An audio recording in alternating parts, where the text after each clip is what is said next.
Bonjour et bienvenue dans cette nouvelle vidéo géométrie repérée pour les premières spécialités maths et on va parler équation d'un cercle.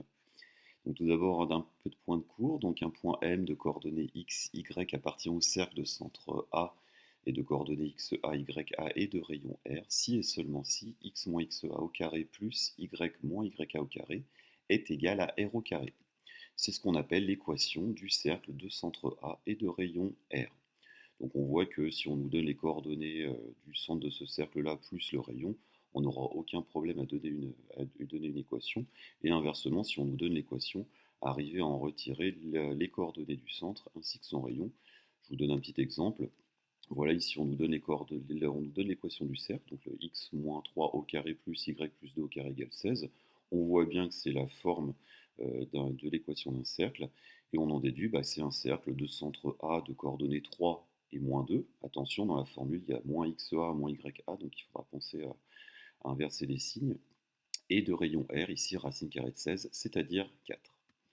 Une propriété, voilà, on peut avoir l'équation de cercle qui est sous une autre forme, notamment sous cette forme-là, x carré plus y carré moins 2ax moins 2by plus c égale 0, avec ici a qui vaut xa, b qui vaut ya, et puis c qui vaut xa plus ya moins r au carré. Donc ici, c'est une équation d'un cercle de centre le point de coordonnées xa et ya et de rayon R.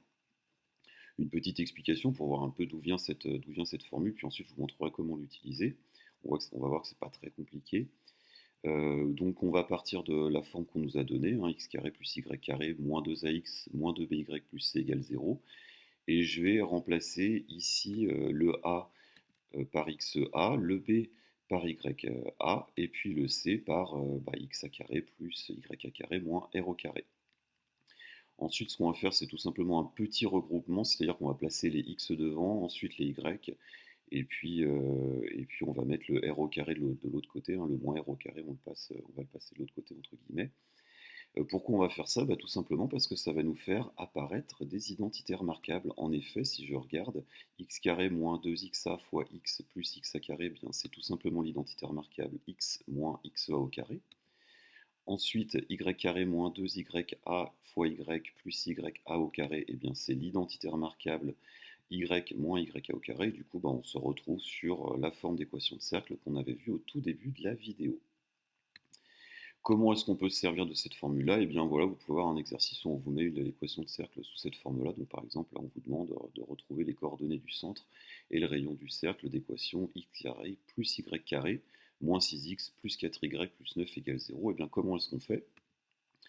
Eh bien du coup, on part de l'équation de cercle qu'on nous a donnée. On fait d'abord une première phase de regroupement, c'est-à-dire que je place les x devant, ensuite les y.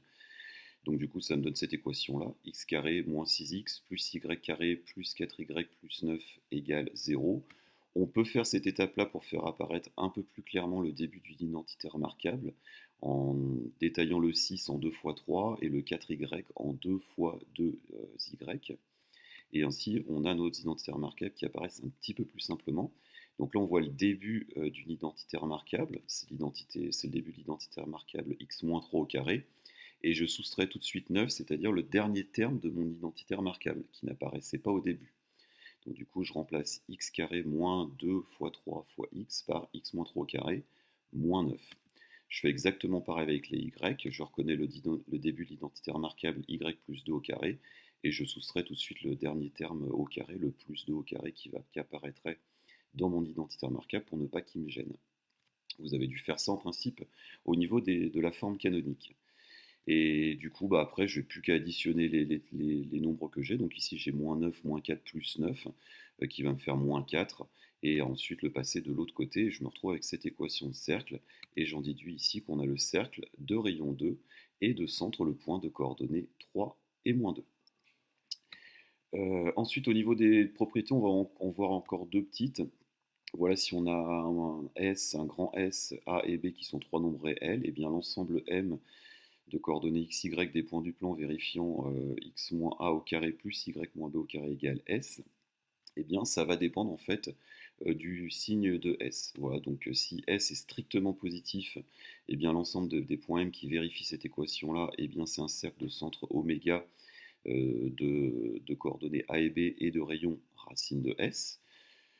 Si jamais S est égal à 0, donc du coup ça veut dire qu'on aura x moins a au carré plus y moins b au carré qui est égal à 0, et dans ce cas-là, on a juste le point de coordonnées a, b qui vérifiera cette équation-là. Et si jamais on a S qui est strictement négatif, eh bien ça sera l'ensemble vide, parce que si on regarde en haut, x moins a au carré plus y moins b au carré, c'est forcément un nombre qui est positif, donc du coup on ne peut pas avoir un résultat qui est strictement négatif. Et ensuite, on peut aussi utiliser cette petite propriété-là si on a un point A de coordonnées x, a, y, a, un point B de coordonnées xb, yb et m de coordonnées xy. Eh bien, on peut trouver une équation du cercle de diamètre AB qui est sous cette forme-là, x moins xa facteur de x moins xb plus y moins ya facteur de y moins yb égale 0. Donc on utilisera cette formule-là si on nous donne les coordonnées de ces points A et qu'on nous demande, de points A et B, et qu'on nous demande eh bien, l'équation du cercle de diamètre AB.